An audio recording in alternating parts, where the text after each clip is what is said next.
Alright, today we're going to be installing One Stop's new engine bumper jack shaft support. This is the engine bumper part. We have a 2012 f1100 turbo Arctic Cat, and so far we've just taken the back gas tank plastics off, both side panels, rear clutch guard, cover, belt, converter. So once you're to this point, we're going to go ahead, place this up there.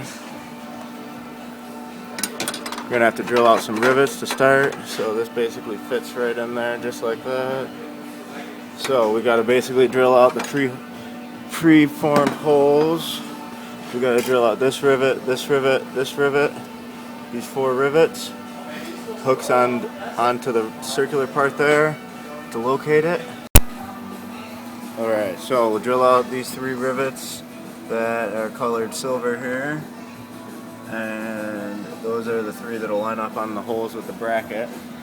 And then to do that, having a 90 drill makes it a lot easier.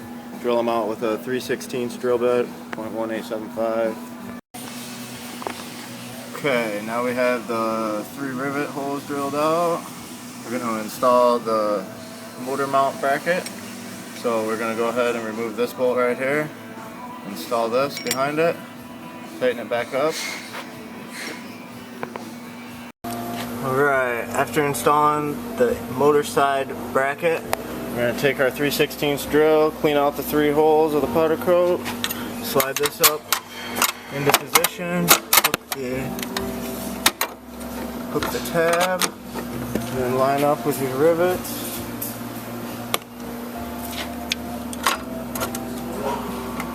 Into the 3 stock rivet holes.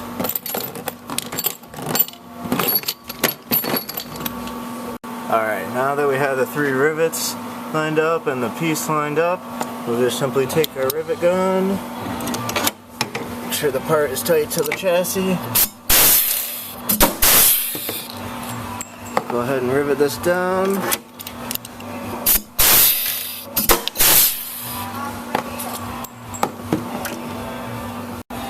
Alright, now we have our engine snubber brace riveted down. We're almost done.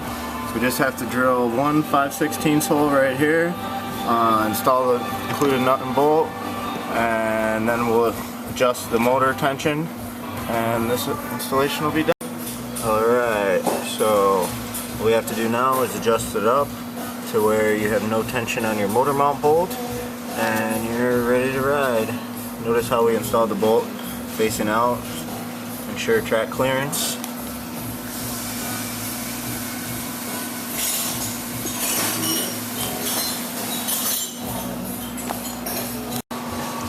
Hello, today we're going to install One Stop's new jack shaft support brace.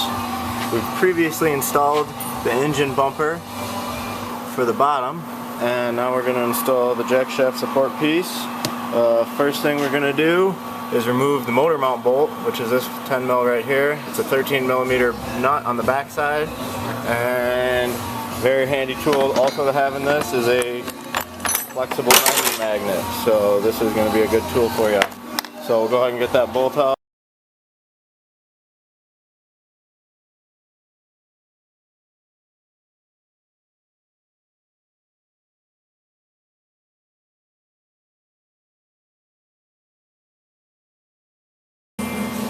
Alright, so to adjust the engine bumper, you want to remove the nut for the motor mount and start adjusting your adjuster bolt in to effectively move the motor slightly forward to get it back into alignment. So as you can see, it moves pretty easy. We want to just keep checking this motor mount bolt, it's getting looser, so we can slide it in and out nice and free. So as you can see, it sags down quite a bit.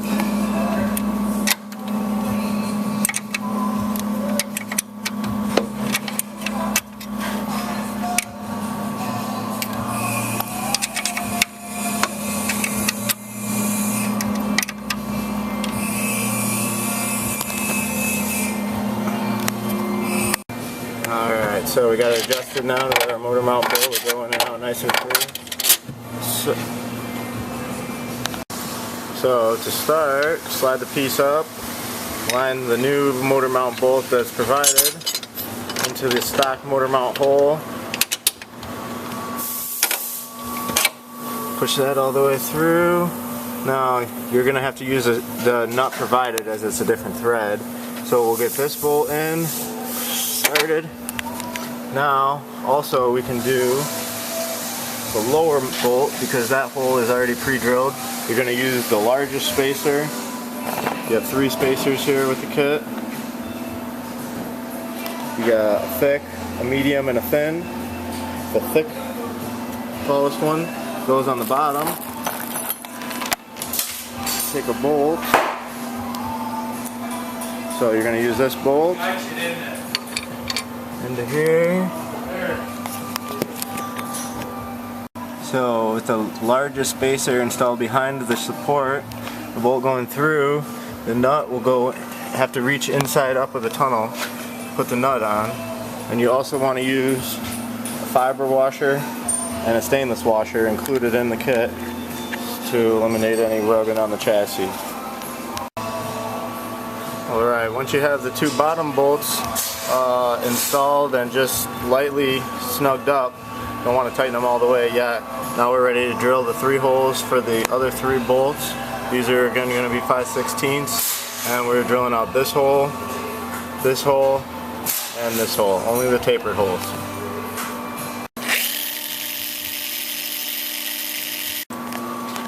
After drilling the first hole, we're going to include a bolt, and we're going to use this solid aluminum spacer right onto this top hole.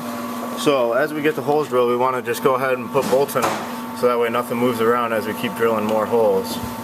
So this basically slides with the notch. As you can see, there's a milled in flat. That flat basically goes right against the support, and that goes right into there, just like that, and then attach with the bolt rubber washer.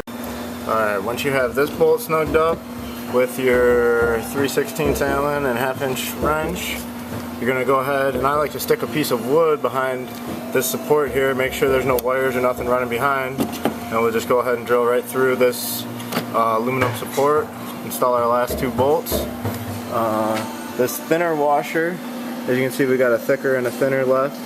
The thinner washer is the top washer. The thicker washer is the bottom washer. Once you have these back 2 holes drilled out, all you have left to do, install your 2 spacers. Once again, we got 2 different sizes. The thinner of the 2 is going to be installed in the top behind there.